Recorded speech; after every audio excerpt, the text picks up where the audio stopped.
ये देखो रावी बता रही है कि हमने कितनी हार्वेस्टिंग की है।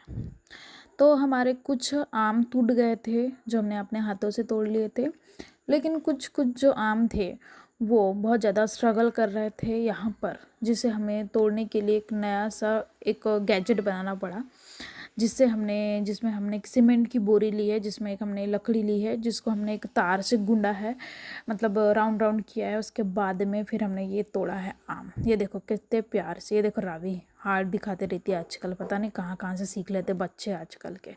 तो ये देखो, तो हमारा फाइनली ये देखो कितने प्यार से हमारे आम टूट रहे हैं, कितना मज़ा आ रहा है आम तोड़ने में। भाई मज़ा ही कुछ अलग है। ये देखो कुछ कुछ आम हमने सीधा डायरेक्ट कैच किए हैं। ये देखो देखो ये कैच। ये देखो क्रिकेट में तो हमको ही लेना चाहिए। देखो कितना प्यार से हम कैच कर रहे हैं, इधर तोड़ते जा रहे इधर कैच करते जा रहे हैं। दिमाग, इसको बोलते हैं दिमाग। तो मिलते हैं नेक्स्ट व्लॉग में। तो खाओ पियो ऐश करो। Okay bye.